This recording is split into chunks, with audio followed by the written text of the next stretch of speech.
Ted was born in 1946 in Vermont, but into a home where he was not wanted. This is why his mother tries to leave Ted at a shelter, but her father forces her to take care of him. The problem is that things at home aren't good either. Ted's grandfather is violent with everyone, which causes Ted to develop speech difficulties. Shortly after, Louise, his mother, moves with her son to Washington, where she meets Johnny Bundy, a cook who marries her and gives Ted his last name.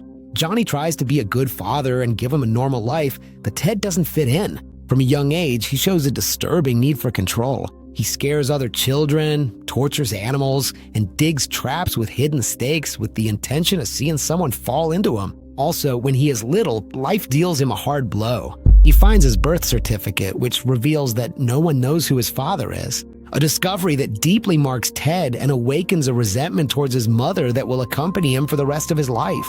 In high school, Ted becomes obsessed with the idea of being student council president, but by this point, he had already earned a bad reputation, so he can't even run. For college, he enters a local school in Tacoma, but then moves to Seattle. By then, Ted has learned to act better in social situations, and thanks to that, he meets his first girlfriend, Diane Edwards, a girl from a wealthy and sophisticated family. In this relationship, Ted learns how high society lives.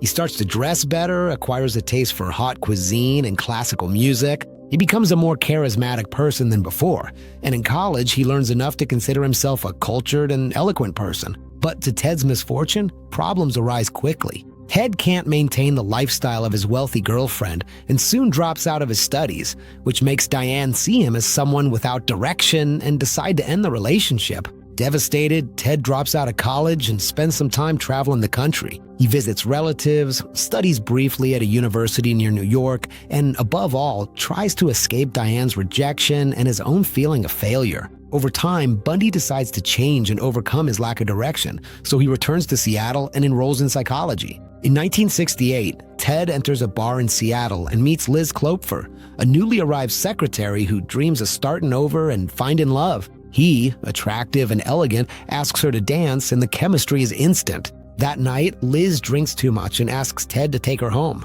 There she confesses that she has a 3-year-old daughter, but he doesn't care, which moves her and she invites him to stay. Ted behaves like a true gentleman and doesn't try anything with the girl. And in fact, he behaves so well that the next morning he prepares breakfast for both of them. Liz is fascinated. He seems like the ideal man, for now. Over time, Ted and Liz solidify their relationship. He finishes his psychology degree, starts studying law, and gets involved in local politics. As a result, he lands a position on a commission that advises the police on crime prevention. Ironically, in the area of crimes against women.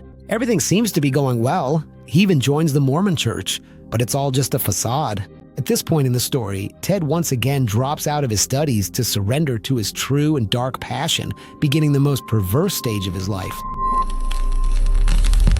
In early 1974, women in the state of Washington are attacked or disappear without a trace.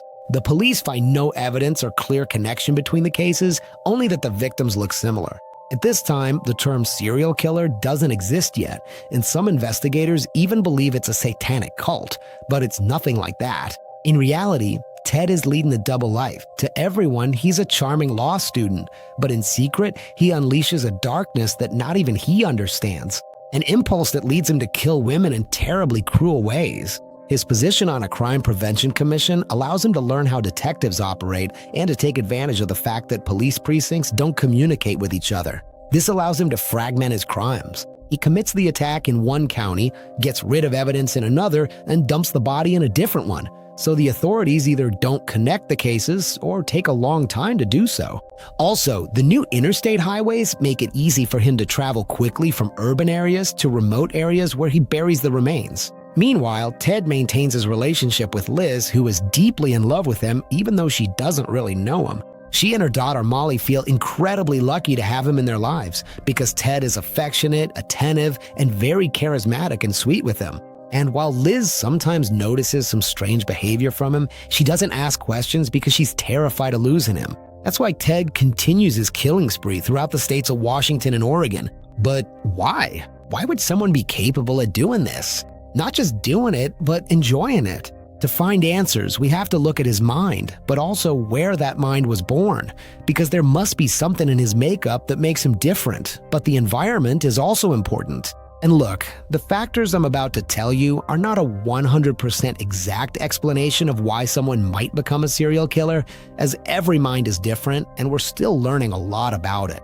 But the factors we'll mention can help us understand, even if just a little more, what could influence this type of behavior, and also why the United States has had, by a wide margin, the majority of cases of this kind. It's likely that Ted Bundy, like many serial killers, was either born with or early in his life experienced some traumatic event that, and we'll see this later, caused a configuration that made his brain process emotions in a particular way. In other words, he didn't feel empathy, guilt, or remorse. Studies in psychopathy show that the amygdala and the prefrontal cortex, the area responsible for connecting emotion with morality, function abnormally in these individuals. Imagine it as if the emotional alarm were disconnected. Experts like Dr. Vicente Garrido explain it this way. On a personal level, this unique personality configuration translates into traits of extreme narcissism, a knack for manipulation, and a constant need for control. Socially, they're incapable of having empathy. And that's important because the social function of these emotions, like guilt or empathy, are mechanisms that ensure we care for and preserve human bonds. When that system fails, the human being loses their sense of others. And bonds are usually great sources of gratification in our lives. So, since these types of people are unable to feel this, they would seek other stimuli to generate the satisfaction their brain can't produce, like most people's can. And many would find it in the sensation of power, in domination, in control, in the pain of others as a source of pleasure. As a child, Bundy already showed signs of that search. Let's remember he abused animals, perhaps because he discovered he could exert control without consequences. And probably, after repeating this activity over and over again, more and more was needed to obtain more pleasure. Like any addiction, there comes a point where the stimulus becomes insufficient, and they seek bigger and bigger stimuli until the only way to maintain that feeling of absolute control is to decide over someone else's life. But this doesn't happen in all cases because although psychopathic brains are born everywhere, they don't become killers as frequently in all places as they do in the United States, which, as a fun fact, is home to 4.2% of the world's population, but has had almost 78% of the world's serial killer cases, at least if we consider the data from the World Population Review website. Another important fact is that most cases occurred between 1960 and 1980. So why so many in the United States, and why specifically in those decades? Well, this is where external factors come in. To mention a few, because there are surely more and I'll miss some, I'll start with the social context of the time, which will lead us to the individual's immediate context. During those years, thousands of veterans were coming and going from the wars in Korea and Vietnam. The thing is, the consequences of the war for many men was returning with trauma, alcoholism, or substance abuse, which led to violence and child abuse, and this, in turn, to conduct disorders in the new generations. The results of a study titled When War Comes Home, the Effect of Combat Service on Domestic Violence show that assignment to combat substantially increases the probability of domestic violence and child abuse. And a third factor we could consider is the role of the media. You can't say the media created the killers, but it's possible they contributed to giving them a language and a public identity. Before television and mass newspapers, these types of criminals existed, but they weren't cultural figures. Although most weren't seeking recognition, the media exposure may have created a kind of catalog of behaviors. Police reports, movies, and the news showed how they operated, and it's possible this allowed some individuals with psychopathic traits to find role models. A kind of copycat effect, the social phenomenon that leads certain individuals to replicate or imitate observed behaviors, and which has been documented in different contexts, like shootings or even suicides. In the case of serial killers, this phenomenon refers to how some people, particularly those with psychopathic predispositions and violent backgrounds, would imitate the modus operandi, characteristics, or structure of crimes that had already been widely publicized by the media. The Oxford Research Encyclopedia of Criminology explains that the repetition and detail with which the media reported certain crimes could have facilitated the imitation of patterns of violence. Not necessarily for fame, but to be able to act out their violent fantasy by copying or adapting a pattern that had already been proven to be possible. So with these factors, plus many more that I've surely missed, we can imagine a perfect storm. A mind with a psychopathic predisposition, a childhood marked by trauma, and a media storm that, by giving constant visibility to these crimes, showed those who already fantasized about violence a kind of guide on how to do it, as well as showing them it was possible to carry it out without being caught. These factors, although I insist, don't explain the phenomenon on their own, could help us understand why in a country like the United States, there was such a pronounced boom in serial killers in certain decades. But of course, it's important to emphasize that these are all hypotheses and not truths. Human psychology, social context, and media history interact in such complex ways that to this day, we don't know for sure what the causes of this boom were. On April 17, 1974, Ted tries a new tactic to lower his victim's guard before attacking. He puts a fake cast on his arm and convinces a girl named Susan Rancote, another university student, to help him put something in his brown Volkswagen. After this, the girl disappears forever.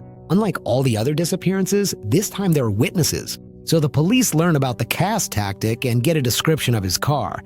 These are the first two clues the authorities get, and although they're a good start, they're not enough to catch Ted. The media report an atmosphere of fear and insecurity in the streets.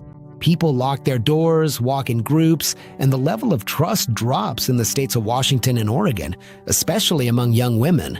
3 more women disappear without a trace: Roberta Parks, Brenda Ball, and Georgianne Hawkins. Around this time, Ted meets a woman named Carol Ann Boone, who also works for the Crime Prevention Commission, and begins a secret relationship with her while he's still with Liz. Ted knows that so far the police don't have the slightest suspicion, but on June 17, 1974, he makes a mistake that gives him away. He attends an event at Lake Sammamish near Seattle to repeat his cast arm trick and lure victims. That day, 2 women disappear, Janice Ott and Denise Naslund. First, he captures Janice, and 4 hours later, he comes back for Denise. Then, he acts completely normal, even calling Liz to go out for burgers. But this time, he leaves too many clues. Several witnesses see him with the cast and hear him introduce himself as Ted. A month later, bodies are found in the mountains, and thanks to those testimonies, the police are finally able to create a composite sketch and begin the hunt for a killer. At this point, Liz begins to suspect that Ted is not who he appears to be. She finds among his things women's underwear, a cast, crutches, and a knife. But for fear of losing him, she remains silent. However, everything changes when she sees a poster with his face on the street. To calm her anxiety, she contacts the police and gives them a photo of him. She's not the only one to do so. Many women send in photos of their partners, but Ted matches several details of the suspect. Liz is relieved when the main witness from Lake Sammamish doesn't recognize him, and the suspicions about him fade away. For now, the thing is, Ted doesn't know this, so for fear of being caught, he decides to move to Utah to evade capture, leaving Liz and also Boone in Seattle. In Utah, he enrolls in law school, but he misses practically all his classes from the beginning, and to the misfortune of the women around him, he continues to let the dark entity control him. One night, we see a girl named Melissa Smith leave a nearby pizzeria and decide to stay home with a friend. However, outside the pizzeria, she hears a man asking for help. It's Ted, using his old fake cast trick to trap another unsuspecting victim, and Melissa falls into the trap. Her body's found 9 days later. Shortly after finishing with Melissa Smith, Ted goes out again with murderous intentions. Driving slowly down the street, he sees Laura, a 17-year-old girl whom Ted approaches to try to convince her to help him with something so he can harm her. But Laura recognizes the danger immediately and runs. Ted chases her to a nursery to attack her, but he doesn't take her life. He just makes her disappear. Shortly after, they find her body in a canyon. And according to forensic evidence, Laura remained alive for days or weeks after her abduction. Ted's victims don't always fall for his tricks, but if they run, Ted catches them, especially if they've already seen his face. He's ruthless, but above all, calculating. Finally, at the end of 1974, Ted makes Nancy Wilcox disappear, who remains missing to this day. Since his old broken arm tactic is now known by the media, he needs a new method. This is why, sometime later, Ted gets a police costume, a fake badge, and uses them for his next victim.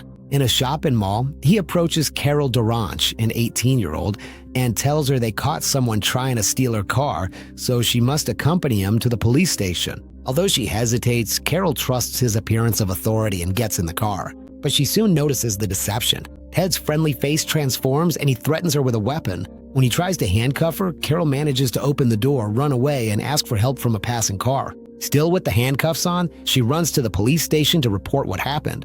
And Bundy doesn't hide after his failure. Instead, he goes out to look for another victim. Hours later, a young woman named Deborah Kent disappears from a high school parking lot, but his desperation makes him make mistakes. Several people see him, and what's more, he loses the key to the handcuffs he had used on Carol Duranche hours earlier. With that, police confirm that the man who tried to abduct Duranche is the same one who captured Deborah Kent, and likely the person responsible for the recent disappearances. Though proving it will be difficult. Shortly after, Ted travels to Colorado, where he kills 5 more women during the first half of 1975. Most were never found. One of the identified victims is Karen Campbell, a young mother who was vacationing in Aspen with her family. That makes 3 states with related crimes: Washington, Utah, and Colorado. As they share information, authorities begin to connect the cases, and the name Liz had given the police starts to stand out as the prime suspect. One night in August of 1975, Ted is driving with his lights off through a residential area in Granger, Utah, looking for victims. A police officer notices his suspicious behavior and decides to follow him. Ted heads to a house he's been watching, where 2 teenagers are home alone. But as Ted stops in front of the house, the officer turns on his lights and siren. Ted tries to escape, but the chase is short-lived.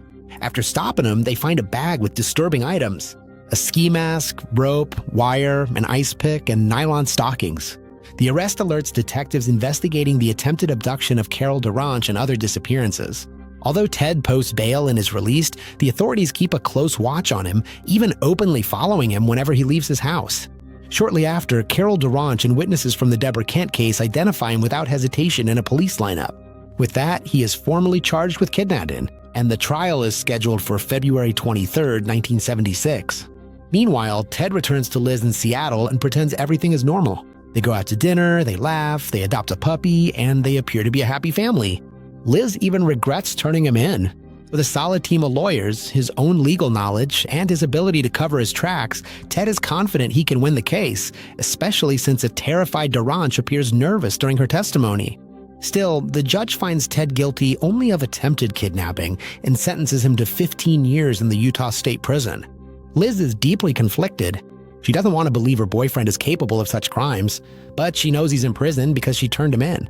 Torn between guilt and confusion, she stays in contact with him, visiting, writing, and taking his calls, though the emotional toll leads her to take refuge in alcohol. Ted, for his part, is confident he'll get out soon on appeal so he can continue with his plans. However, his arrest attracts the attention of detectives from other states who are investigating similar cases. Months later, Colorado files formal charges for the murder of Karen Campbell. A witness claims to have seen him at the hotel where Campbell was last seen, and gas receipts place him near the scene. Overwhelmed by the evidence, Liz cuts off contact and decides not to attend the trial. To make matters worse, Ted is left without his lawyers, as they can only practice in Utah. Before his trial for Campbell's murder, Ted is extradited to Aspen, Colorado, where he will face the proceedings. By then, his face is already in the media, which portray him as the possible perpetrator of several murders. However, many news reports show him in an almost favorable light. It's hard to believe that a law student, charismatic, clean-cut, and intelligent, could be a ruthless killer. When a group of journalists asks for an interview, Ted happily accepts. He enjoys the cameras and the attention. This interview unleashes a media frenzy. Public opinion is divided between those who see him as a dangerous manipulator and those who still believe he's incapable of doing harm. Now, the trial for the crime against Campbell begins. Taking advantage of his image and his legal knowledge, Ted convinces the judge to allow him to act as co-counsel in his own trial. As a law student, he gets certain privileges. He can dress formally and not wear handcuffs inside the court. This detail is important, as he will later use it to his advantage. During recesses, he spends hours in the courthouse library studying his case, until he notices a window on the second floor that is often left open. Jumping is dangerous, but staying to fight the case is even more dangerous. So on June 7th, 1977, he pretends to make a call, and while the guard is distracted, he jumps out the window to flee into the mountains. He spends 6 days hiding, hungry and freezing, until, with no strength left, he returns to the city, where he's arrested again. But that would be only the first of his escapes. His recapture becomes a full-blown media spectacle. When Ted arrives at court, the hallways are filled with cameras, lights, and reporters, all anxious to get a photo or a statement from the most famous alleged killer of the moment. After his arrest, he gets a visit from Liz. She's only there to say goodbye, so no matter how much Ted begs and pleads, Liz decides to walk away so she can rebuild her life and her daughters, who also loved him. However, shortly after, he starts getting visits from Carol Ann Boone, his former lover from his Seattle days, who firmly believes in his innocence. One of the most striking things about the Ted Bundy case was his relationship with Liz and the family he formed with her. To this day, people are still very intrigued by how a human capable of such atrocious acts could have a wife and an adopted daughter, and on the outside seem like a kind man.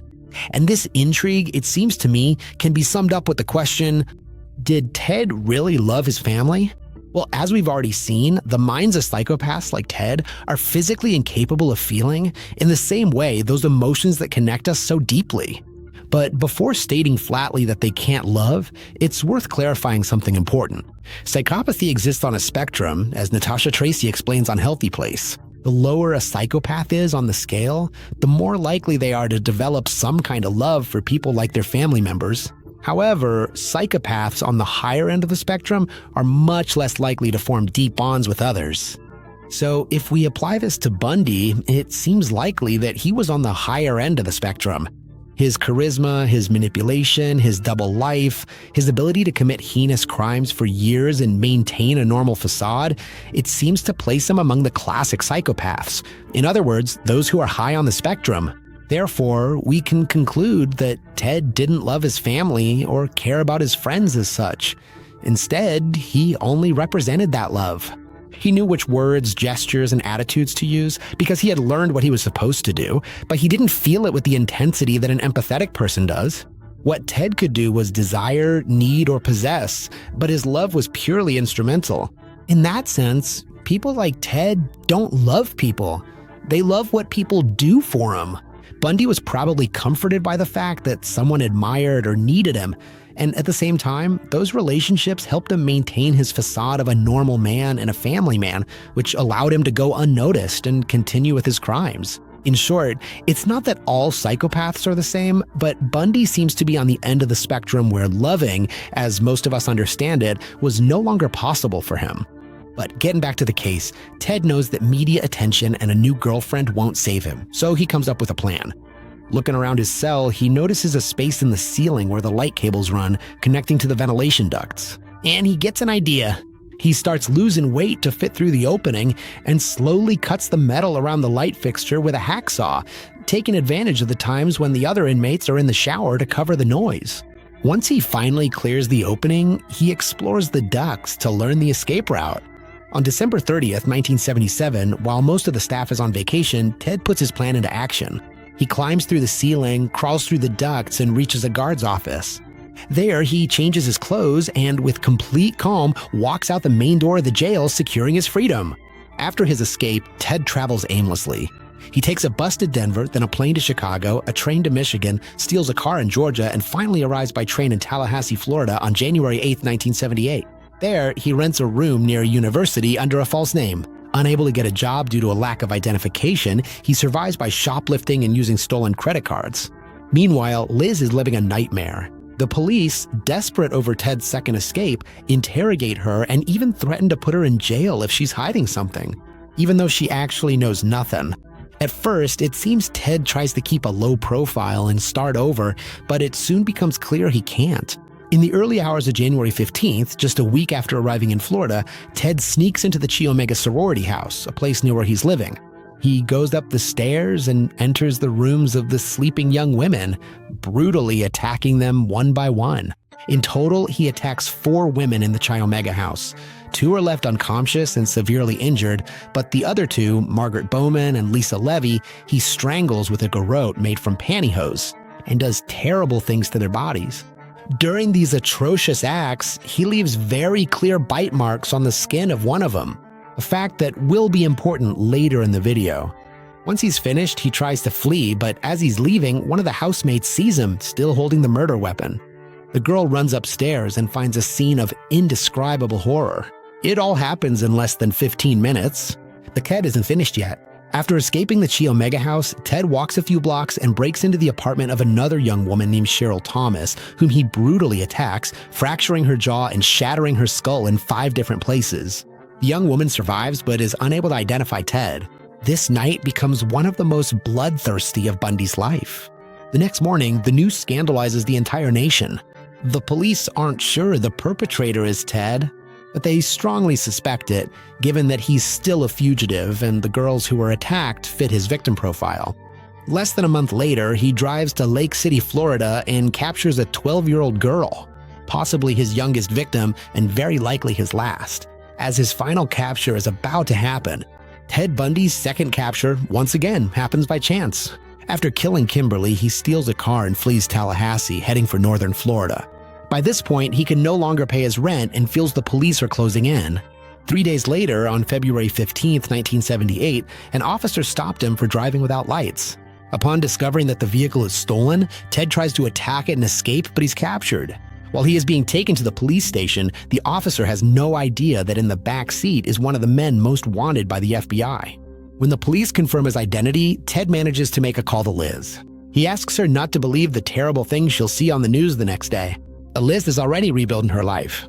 So hang up. In real life, Ted did speak to her again.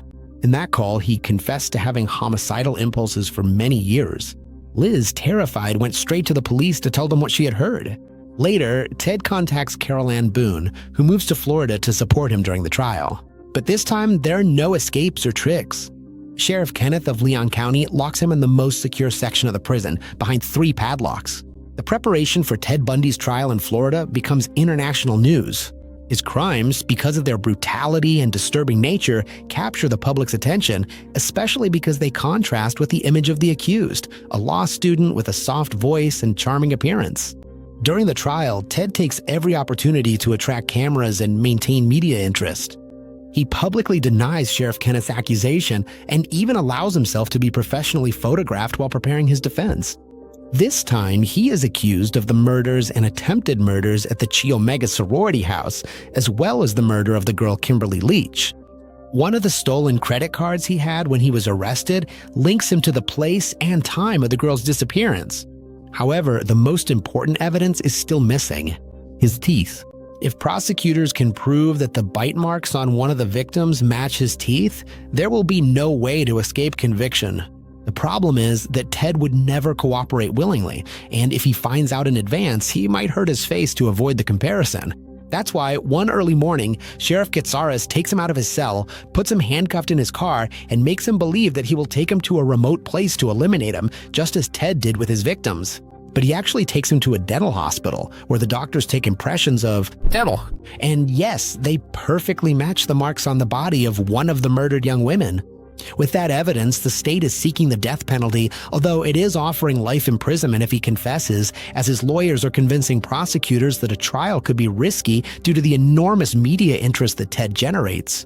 Judge Edward Coward declares that the trial will be the first nationally televised trial in the United States.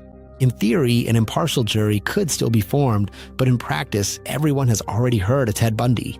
Although his lawyers advise him to accept the deal, Ted is offended. He appears to give in, but deep down, he is convinced he can get away with it. He relies on his charisma and the support of Carol Ann Boone, who defends his innocence in televised interviews. In the end, Ted doesn't need to convince the entire country, just the jury. On June 1, 1979, the courtrooms were packed with cameras from every news station in the country, and the front rows of the public seating were filled with fans. Ted's, all the young women who have been seduced by his media representation, are there to give him a letter, tell him something, or just see him up close. But they're not the only ones there. The victims' families are there too. Before a formal trial begins, there's an initial hearing where the defendant must enter a plea of guilty or not guilty. But to everyone's surprise, Ted pleads not guilty and demands to change his lawyer, even with the overwhelming amount of evidence against him. The judge denies his request, but once again allows him to participate as co-counsel, meaning he could be part of his own legal team. From the start, the prosecutor has no trouble convincing the jury that the crimes committed at the Chi Omega sorority house were atrocious. The evidence and descriptions speak for themselves. During a hearing, a police officer testifies about the Chi Omega case and mentions that Ted had allegedly confessed, but right at that moment, the recording cuts out. Using a confession without a recorded proof should trigger an objection, which the lawyer fails to make, so Ted interrupts the trial and makes the objection himself. The judge sustains it. The series portray him as a brilliant man in court, but in reality, his performance was a disaster. He never finished law school, and his participation wasn't a strategy, but pure narcissism. He enjoyed the spotlight, the cameras, and the audience, even as the alleged murderer.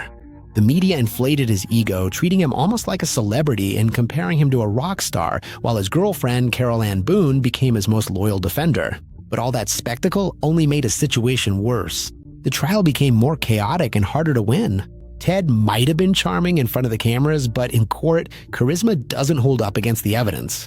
His behavior makes it clear just how destructive his ego was.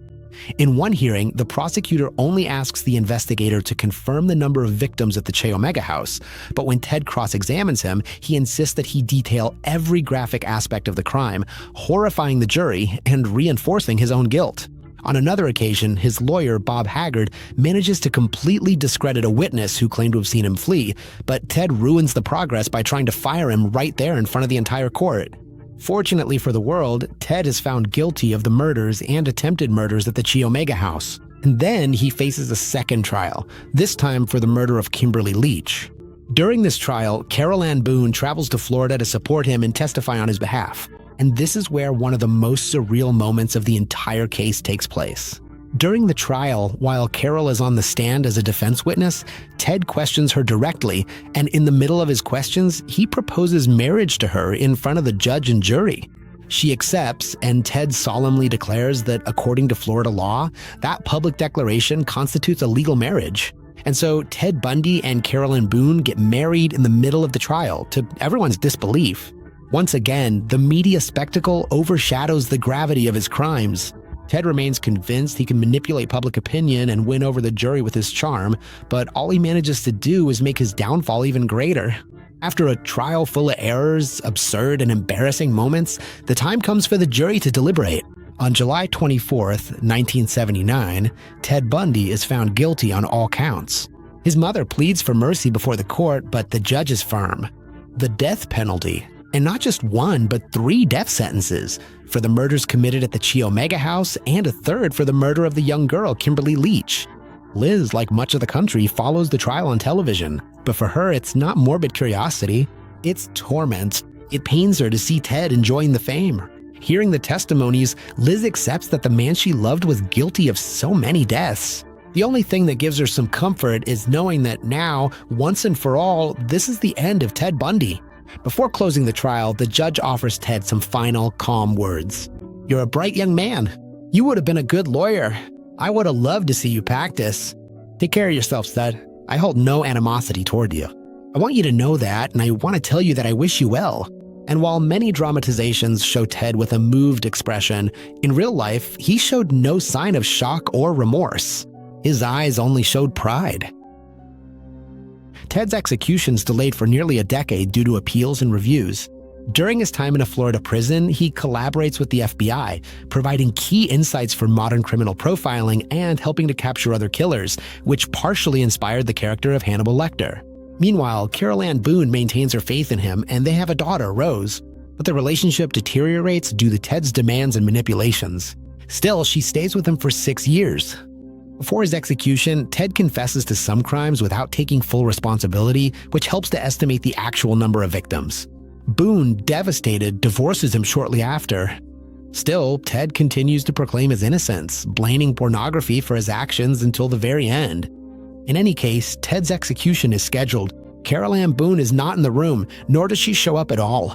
And on January 24th, 1989, a woman pulls the lever of his electric chair, putting an end to the story. Of one of the most charismatic and inhuman psychopaths this world has ever had the misfortune to know. And I want to emphasize these last words, which seem like a contradiction. Charisma and atrocity, a charming mask to disguise perverse intentions. But no matter how beautiful the mask is, that shouldn't be the deciding factor in choosing whether or not to trust someone. And I'm not just talking about one-on-one relationships. Evil can appear in different forms throughout our lives. Charismatic leaders who promise the world, people who know exactly what to say to seem harmless, or individuals who use their charm to get what they want, regardless of what they might take from you in the process. Obviously, not all of them are murderers. The chances of you running into a psychopath in your lifetime are actually low. But there are those who, with the same coldness, are capable of taking advantage, lying, or manipulating if it helps them get something. It seems to me that cases like Bundy's deep down revealed the vulnerability of a society that mistakenly believes that charisma and kindness are the same thing. And that point, to me, is the most important. Evil rarely shows up with the face of a monster. In our daily lives, it almost always arrives with a smile. That's why we must be vigilant. Look beyond the pretty words and remember that trust can't be earned with charm alone. It has to earned with actions.